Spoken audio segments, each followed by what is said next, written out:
Hey guys, tonight we're diving into a story that will crawl under your skin and stay there.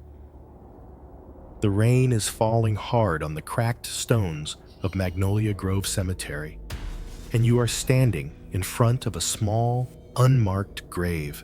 The earth is fresh, darker than the rest, as if it still bleeds. A coffin had been lowered just hours ago, and whispers say the body inside was that of a heavily pregnant woman. The townsfolk refuse to speak her name. They only describe her shape, a woman with a belly stretched wide with child. Her arms crossed stiffly, her lips frozen mid-scream. Some swear they saw her eyes half open when the lid closed, staring upward. As though she expected someone to pull her back out, no one did. As the storm rages, you hear the tapping of water on hollow ground, like tiny fists beating from below. The thought chills you. Was the unborn child still alive when the dirt was shoveled? The grave is too new, the silence too heavy. Every detail around you feels staged, like someone wanted her hidden quickly, before questions could be asked. The grave marker is absent, only a crooked wooden stake marking the spot. You reach out and touch it, and a splinter bites your skin. The pain feels minor compared to the suffocating dread that settles in your chest. Who was she? Why was she buried without a name, without a prayer, without the chance to cradle her child? Before you dive deeper into this chilling truth, consider hitting like and subscribing, but only if you truly enjoy what I do here. Drop a comment with the time and place you're watching, so I know you're still out there. And we'll dive into tonight's journey together. You go back in time, tracing the shadow of the woman they called Clara Devane. Baton Rouge, Louisiana, at the turn of the century, was a town that lived on appearances. Red brick courthouses stood proud at the center. Oak trees lined the dusty lanes, and gossip ran faster than the river. In this world, you watch Clara come into being born in 1895, into the strict household of a county judge. From the beginning, her life was scripted, rehearsed, and forced into a mold she never chose. You see her as a child, hair tied back, practicing scales on a heavy walnut piano. Her father demanded perfection, no wrong notes, no wasted words. His voice thundered whenever she faltered. Love was rationed, offered only when she performed. Her mother hovered in silks, silent, reminding her daughter with a glance that reputation mattered more than comfort. You realize quickly affection was not her inheritance, but control was. As she grew into adolescence, Clara's beauty bloomed early, but it was her eyes that unsettled those around her wide, calculating, hungry for a kind of power she could not yet name. Other girls dreamed of suitors and lace dresses. Clara dreamed of escape. She devoured law books, secretly stolen from her father's study, whispering clauses and statutes under her breath at night. She was brilliant, but brilliance in a daughter meant little to a patriarch who only wanted her married off to a wealthy man. At 18, you see her forced into finishing school, where she learned manners, embroidery, and how to smile without showing teeth. It was there that Clara's rebellion sharpened. When other girls confessed to secret crushes, Clara confessed to loathing them all: the rules, the cages, the endless expectations. She wore a mask of obedience, but under it seethed a storm. By her early 20s, she returned to Baton Rouge transformed. She carried herself with a strange authority, walking faster, speaking less. Her voice clipped like her father's. The neighbors noticed, but could not quite place what had changed. You sense it immediately. She had learned to manipulate, to weaponize the very cage they built around her. The scandal came quietly.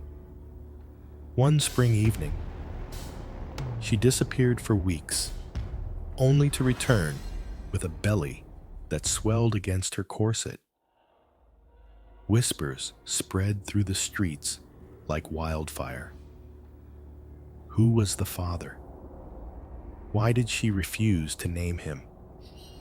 In a town where a woman's virtue was worth more than her life, this revelation was poison. Her father's face hardened to stone.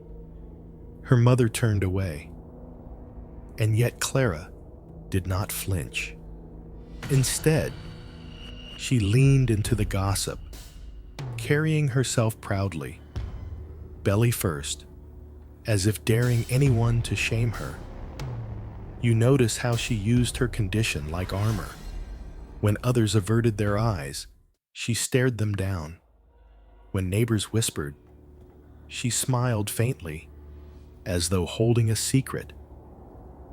But beneath that exterior, something darker was forming. The pregnancy was not just scandal, it was leverage. It allowed her to move in spaces where men softened their suspicion, where women pitied her, where authority figures underestimated her resolve. As months passed, Clara began frequenting the Baptist charity house on the edge of town. Officially, she offered to help other unwed mothers, bringing blankets and food. In truth, you recognize the beginnings of something colder. She listened too closely, noted details too carefully: names, addresses, the weakness in each woman's life. To them, she was a fellow sufferer, a pregnant girl who understood. To herself, she was gathering information, learning how desperation could be turned into opportunity. The birth never came, at least not the way people expected.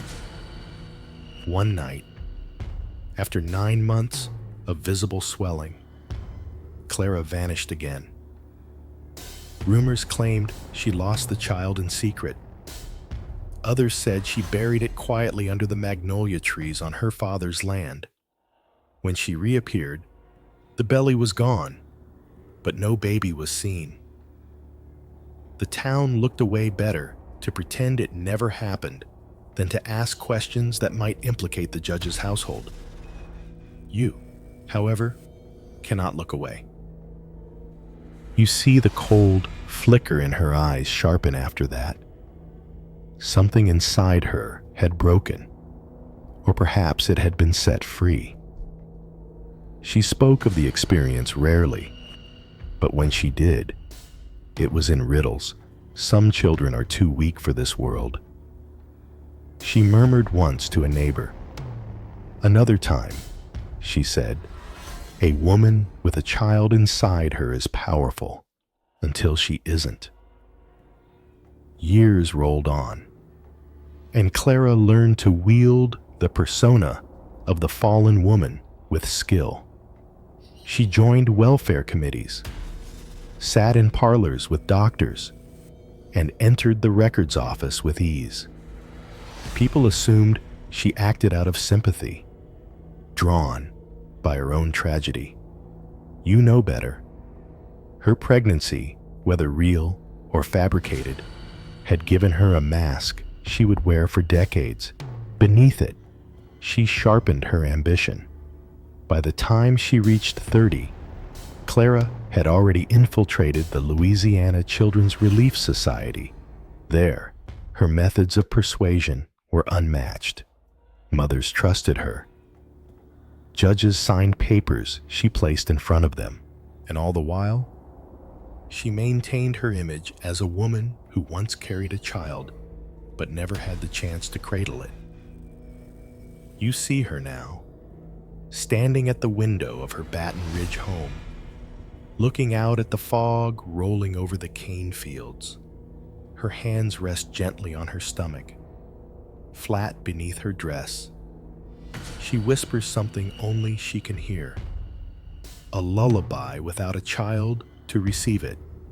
And in that silence, you realize her story is no longer about loss. It is about control. The belly may be gone, but the hunger remains. You follow Clara into the next chapter of her life, where shadows deepen and her strategies sharpen into action. It is 1921, when she secures her position at the Gulf Coast Children's Relief Society. On the surface, this appears to be a redemption arc, a woman with a tragic past offering her hands to help mothers in need. But you see through the facade. Behind every handshake and every polite nod lies calculation. She is not there to serve. She is there to hunt. The society occupies a crumbling brick building near the riverfront in New Orleans. When you walk its halls, the plaster peels, the air smells of mildew, and the cries of infants echo like unanswered prayers. Mothers arrive at the doors desperate poor, unmarried, or discarded by families unwilling to accept the shame of illegitimacy. Clara meets them with soft eyes and gentle words, her own supposed pregnancy loss giving her credibility. "I know your pain," she says, resting a hand on her stomach as though remembering. In reality, she is measuring them, searching for cracks in their defenses. Her first act is subtle. A girl named Lottie, barely 16, arrives trembling, clutching her swollen belly. She is told by the matron that she will need to sign papers if she wants medical help. Clara steps in, soothing, explaining in whispers that the papers only mean she is agreeing to care. Lottie, exhausted and terrified, signs. Hours later, she delivers a healthy baby boy. By morning, the child is gone, and Lottie is told he died overnight. You can see her confusion as she wails, begging to see the body, but there is none. Clara watches in silence, her lips pressed into a line that almost resembles pity, though her eyes gleam with triumph. From that day forward, Clara perfects the method. She learns to intercept paperwork, to forge signatures with careful flourishes, to bribe the janitor with coins to keep quiet when he sees a child carried out under blankets. You notice how the institution itself conspires with her, how doctors, overworked and underpaid, are willing to let her handle the details as long as they do not have to explain themselves to grieving families. The system is full of holes, and Clara slips through each one like smoke. Her reputation grows strangely luminous.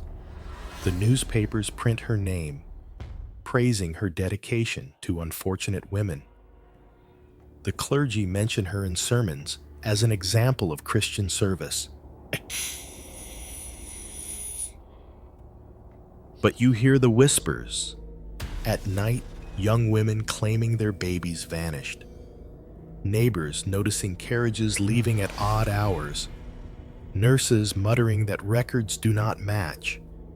The whispers never rise loud enough to be heard by the authorities, because Clara's charm and her alliances keep them muted. By 1924, her network stretches beyond the charity's crumbling walls. You watch her dining with Judge Lenora Pike, an austere woman in pearls who holds the gavel like a weapon.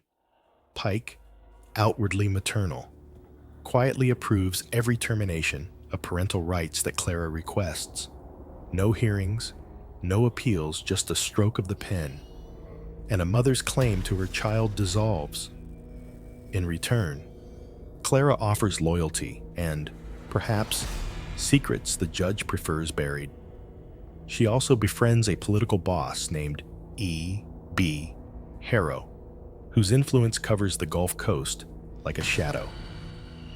Harrow ensures police look the other way, hospitals remain pliant, and funding flows. He finds her useful, a woman who can deliver infants into the hands of powerful families desperate for heirs. You realize, chillingly, that Clara is no longer just manipulating a system, she is building her own. The methods grow bolder. She stages false stillbirths, telling mothers their babies were too weak to survive, while simultaneously selling those same infants to wealthy couples from New York.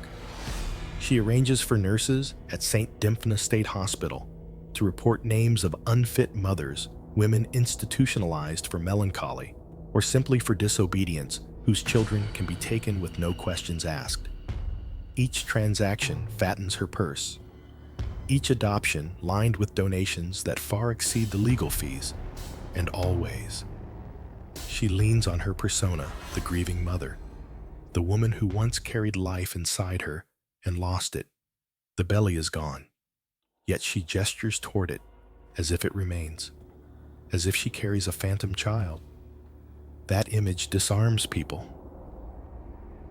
They trust her, pity her, never suspect her. You stand beside her one night as she oversees a transfer. A newborn, swaddled in white, lies in a wicker basket, carried out the back door. The baby's tiny fist curls in the air, grasping at nothing. Clara's expression is unreadable, neither tender nor cruel, but efficient. She checks the ledger, makes a note, and nods to the driver waiting in the alley. The carriage wheels roll away, disappearing into the fog. You realize you have just witnessed a life erased from its origin, absorbed into Clara's empire. The pattern repeats. Mothers leave the society empty-armed, their tears explained away by sympathetic lies. Wealthy couples arrive discreetly, their gratitude overflowing as they hand over envelopes thick with cash. And through it all, Clara remains untouchable, her power expanding like the river during flood season. Yet, beneath the smooth operations, you catch glimpses of something darker. In the records room, there are files marked with red ink, babies deemed unsuitable, too frail, too dark-skinned, too imperfect for the market she cultivated. Those children never appear in the adoption lists. Their names vanish, their bodies unaccounted for. Some say they were buried behind the society building.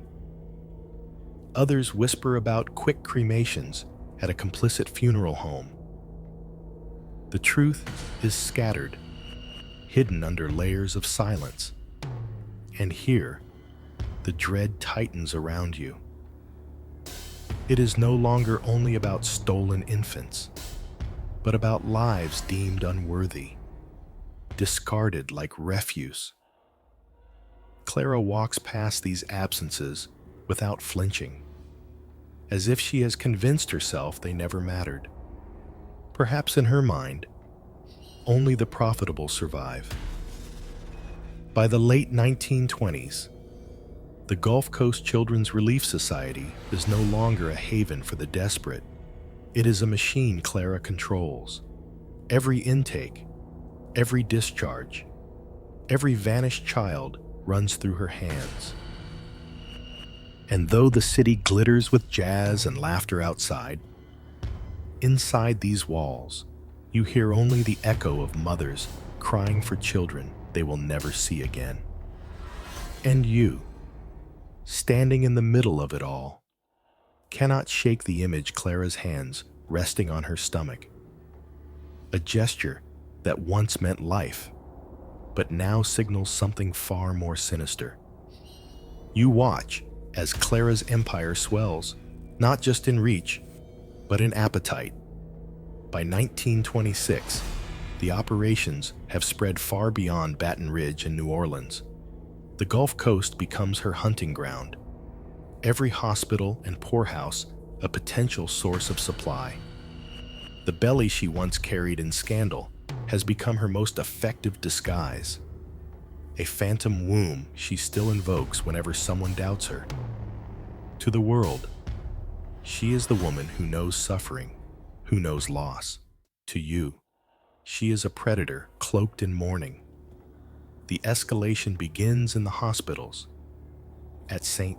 Dymphna State Hospital, a place where the insane and the unwanted are warehoused. You see Clara walking briskly through the halls, her heels clicking against tile.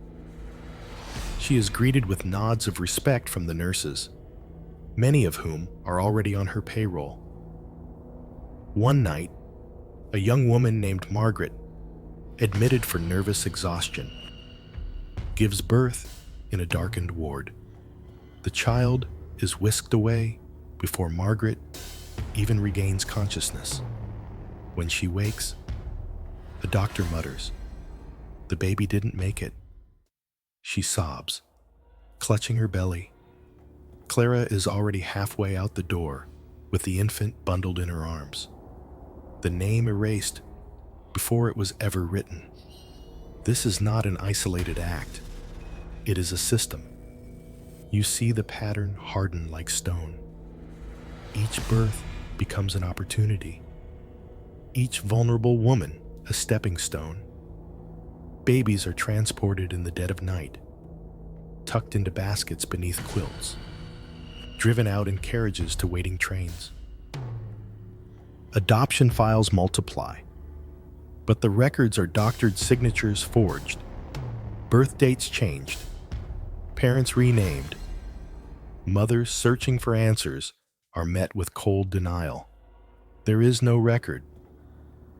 Clerks say, and the silence buries the truth deeper than any grave. The money flows like a river. Wealthy couples from Chicago, Boston, and New York arrive discreetly. Some come with lawyers, others with envelopes stuffed with cash. They are promised beautiful, healthy infants, the kind society prizes. Clara delivers, hand-picking the children she deems marketable. Her fees climb higher and higher, from hundreds to thousands of dollars per child. Each transaction secures her wealth, her influence, her untouchable status. But you notice the cruelty hidden in her choices. Not every child is considered worthy. Those who are sickly, disabled, or simply born with features that do not match the demands of white. Upper-class families are cast aside. Nurses whisper of babies who didn't survive, though no death certificates exist. A few are buried in shallow plots behind the society's building, their graves unmarked, their lives unacknowledged. You feel the weight of those missing names pressing down like a storm cloud. Clara's network stretches its claws deeper into politics.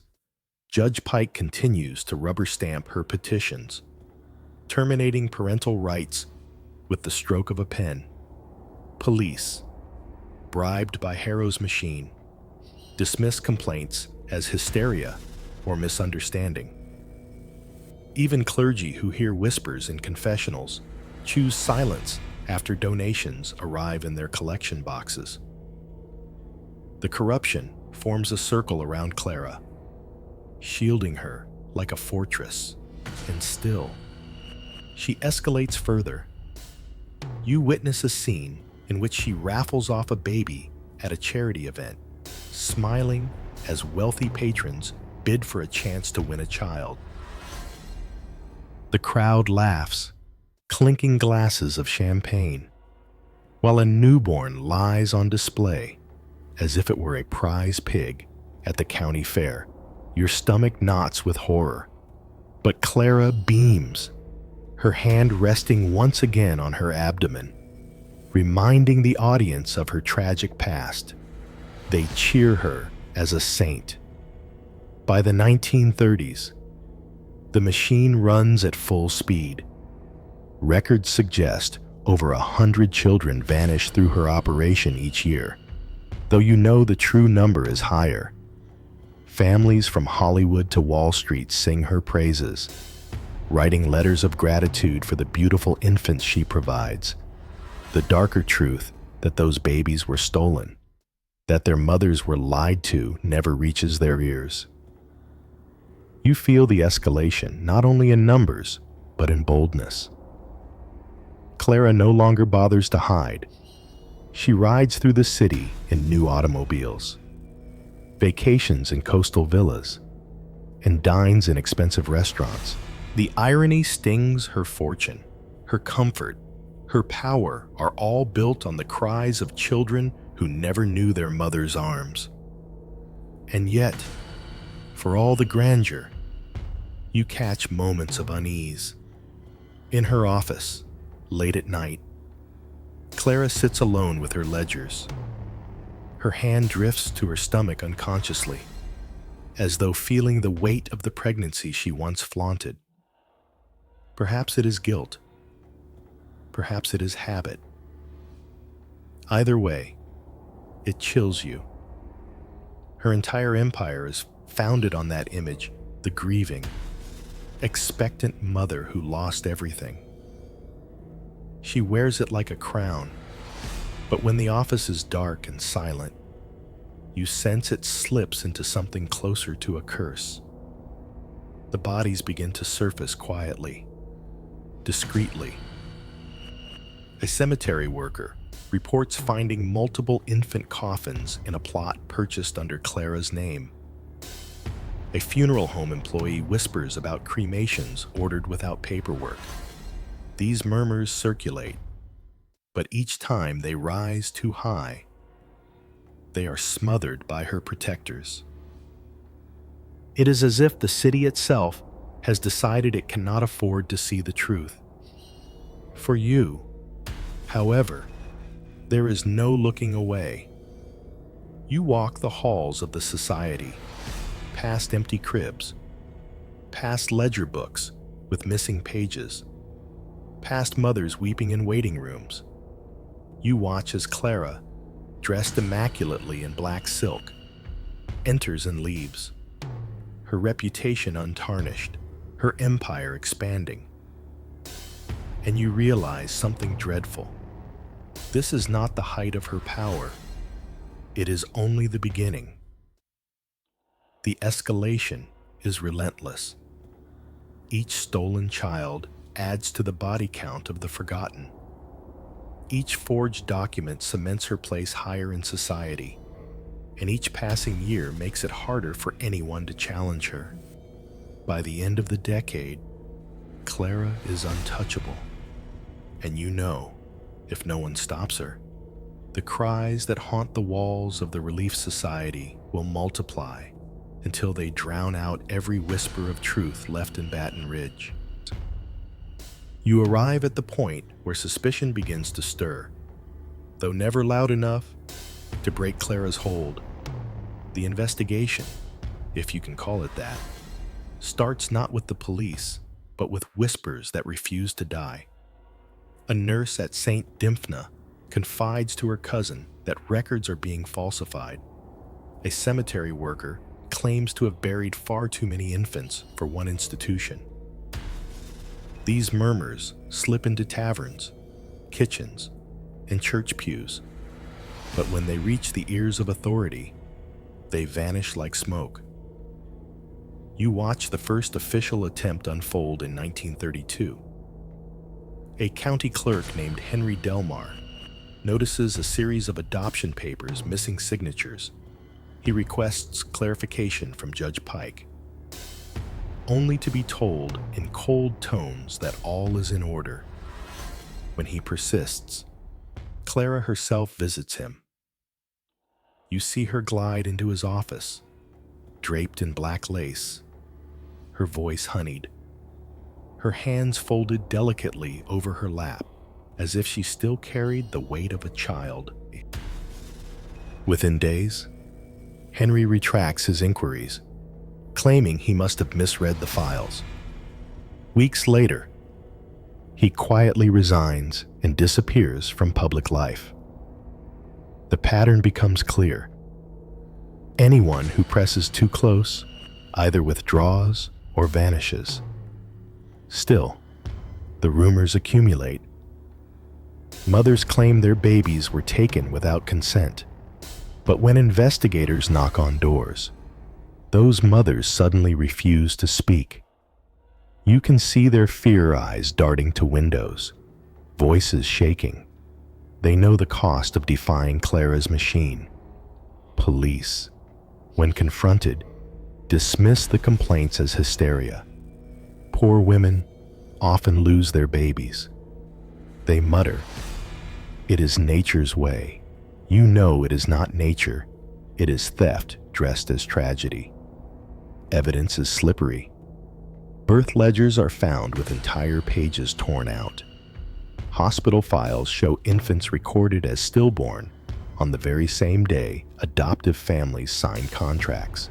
You read these documents and feel the intentional gaps, the deliberate erasures, the silence where truth should live. It is as though the paper itself conspires to protect Clara. Then come the strange clues. In 1937, a fisherman pulls a small coffin from the Mississippi backwater. Inside lies the body of a baby girl, perfectly preserved, her tiny hands folded. The coffin bears no name, no date, no claim. Authorities dismiss it as an isolated tragedy, but you sense the river is holding more secrets, each current carrying evidence that will never surface. Some witnesses survive, though barely. An orderly named Samuel confesses to a local priest that he once carried 2 infants out the back door of the Relief Society under Clara's instruction. He says he can still hear their cries echo in his dreams. Days later, Samuel is struck by a carriage in what the police call an unfortunate accident. You cannot ignore the timing. It reeks of orchestration. In the silence left by officials, superstition begins to bloom. You hear townsfolk whisper that the cries of lost children echo through the halls of the Relief Society at night. A midwife swears she heard tiny fists beating against the walls as if trying to escape.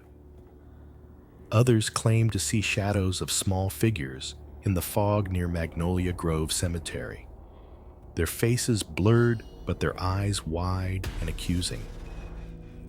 These omens, whether real or imagined, feed the unease.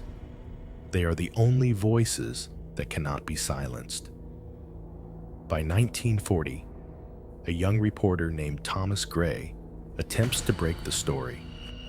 You follow him as he collects testimony, sketches the outlines of Clara's empire, and drafts a piece titled "The Vanished Children of Baton Ridge." He prepares to publish, but the night before his article is due, his office catches fire. The typewriter melts, the pages curl into ash, and Thomas barely escapes with his life. When he reappears weeks later, his story is gone. He claims he exaggerated. You can see in his hollow eyes that he has been warned.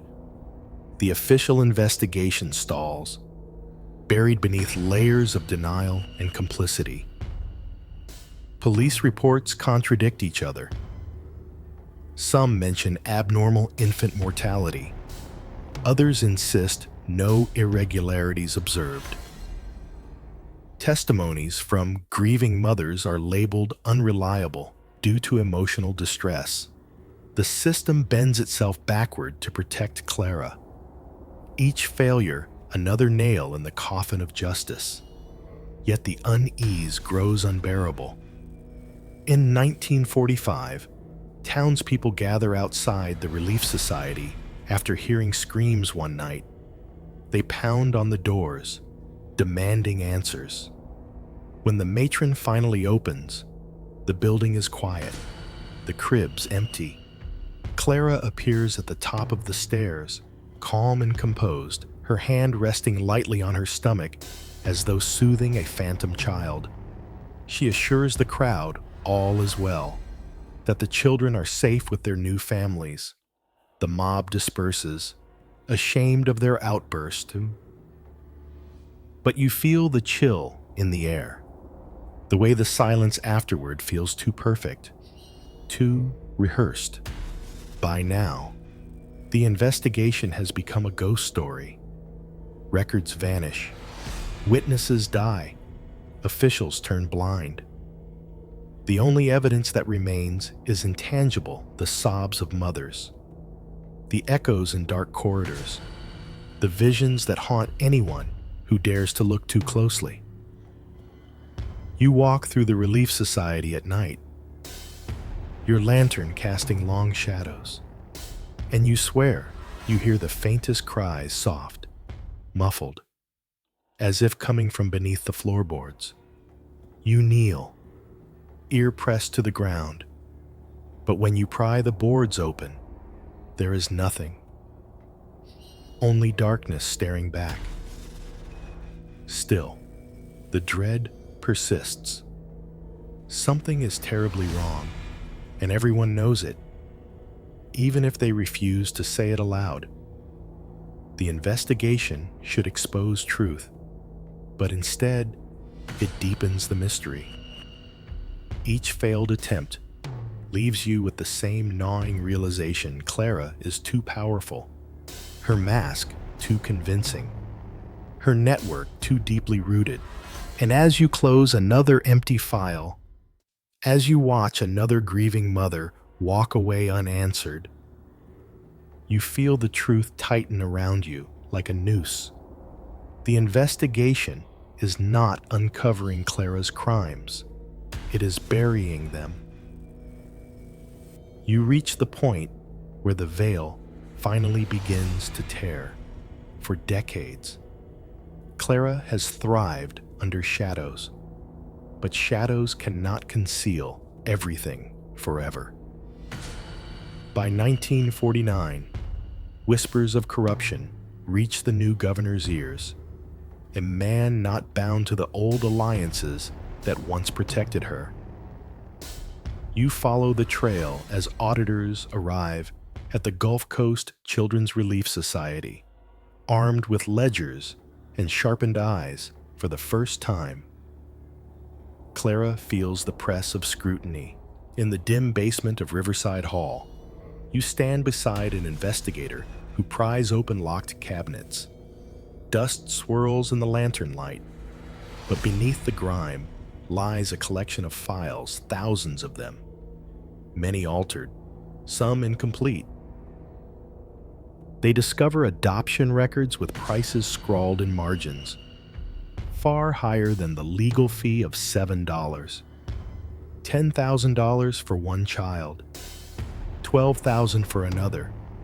The ink is faded, but the greed is fresh. You feel your stomach turn as you realize these were not donations, they were sales, and every baby had a price tag. More chilling still are the red-marked files. You see the words unsuitable and unfit scribbled beside names. Some files end abruptly. No adoption record. No death certificate, just silence. These are the children who never left the building alive. The investigators exchange grim looks, but you cannot look away. It is as though the building itself has swallowed them whole. Then comes the revelation that shatters the illusion. A nurse, long retired, testifies that Clara's famous pregnancy was a fabrication. She swears she once assisted Clara in fitting a padded corset beneath her gowns, creating the illusion of a swelling belly. The baby Clara, supposedly lost, never existed. It was a lie, carefully crafted to shield her from suspicion and cloak her schemes in sympathy. The realization cuts through you like ice. All those years of pity, all the trust she gained by playing the grieving mother, it was theater. A mask that let her build an empire of stolen children. You picture Clara standing before crowds, her hands resting on her stomach, eyes misting with rehearsed grief. How many people were deceived by that gesture? How many women trusted her because they believed she knew their pain? The truth claws at you. She never bore a child, but she carried death in her wake. The investigators press deeper, finding evidence of collaboration. Judge Pike's signatures litter the files, each one a silent betrayal of justice. Hospitals are implicated. Priests are questioned. Political bosses are named. Yet every revelation feels partial, incomplete, as though the full truth still lies buried somewhere no one dares to dig. You begin to suspect that Clara was not merely the architect of this scheme, but also its scapegoat. The network that shielded her was vast, and perhaps, even now, it is willing to let her fall to protect itself. Clara, meanwhile, grows weaker. The once imposing figure is seen less often in public. Rumors spread that she is ill, confined to her estate. You imagine her there, pacing the halls, one hand forever on her flat stomach, the phantom pregnancy haunting her, even as her body betrays her. Some say she whispers to empty rooms, calling names that no child ever bore. Others claim she hears the cries of infants at night, scratching at her windows like restless spirits demanding recognition. You stand with the investigators as they prepare their final report. 88 pages of damning evidence. Over 5,000 children trafficked through Clara's system. Countless mothers deceived, coerced, or erased. Unmarked graves, cremations without record, disappearances without explanation. The report reads less like a legal document and more like an obituary for innocence. And then, just as the net closes, Clara slips away, days before her arrest. She dies in her bed. The official cause listed as cancer. The timing is uncanny, too neat. Too convenient. Some whisper poison. Others suggest she arranged her own end to avoid trial. Whatever the truth, she takes her secrets with her. The names of the missing, the extent of the corruption, the full scope of her empire buried alongside her body. You stand at her funeral, unmarked by sorrow, surrounded by townsfolk who murmur about a compassionate woman taken too soon. The hypocrisy curdles your stomach. Even in death, her mask holds, and those who benefited from her crimes breathe easier knowing she cannot speak. But you cannot forget the files, the red ink, the padded corset, the phantom pregnancy. The twist is unbearable. The woman who built her power on the image of motherhood never carried life inside her. She carried only deception, and the weight of thousands of lost children hangs heavier than any womb could. As night falls, you return to the Relief Society's abandoned halls. The cribs are empty, the ledgers scattered, but the air is thick with memory. You hear it again, the faint cries, the shuffle of tiny feet, the echo of lives erased. The truth has been revealed, yet nothing feels resolved. Instead, it lingers, unfinished, a story that refuses to close. And in that silence, you ask yourself, was Clara merely the face of a greater darkness? Did she act alone? Or was she the pawn of men far more powerful? The records are redacted, the names blacked out, the answers buried. The only certainty is that the womb she displayed was never real. But the graves she left behind are. You are left with the aftermath, the bitter silence that follows a storm no one wants to name. Clara is gone, lowered into the soil of Baton Rouge with a modest stone marker that says nothing of the empire she built on grief and lies. Her estate is divided quietly among distant relatives, her houses sold, her ledgers locked away in state archives. Officials announce the closure of the Gulf Coast Children's Relief Society, but the announcement carries no justice, only a faint attempt at erasure. You walk through the empty building one last time. The cribs stand against the walls like hollow ribs. A rocking chair creaks though no one sits in it. The smell of antiseptic lingers in the air, sharp enough to sting your nose. You press your hand to the cool plaster, and you feel it the weight of absence. 5,000 children passed through here, many never seen again. Their names are shadows. Their voices are lost wind.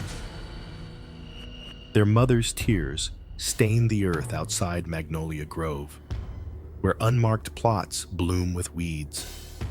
The town speaks of Clara as if she were a myth. Some call her a savior who placed children into loving homes.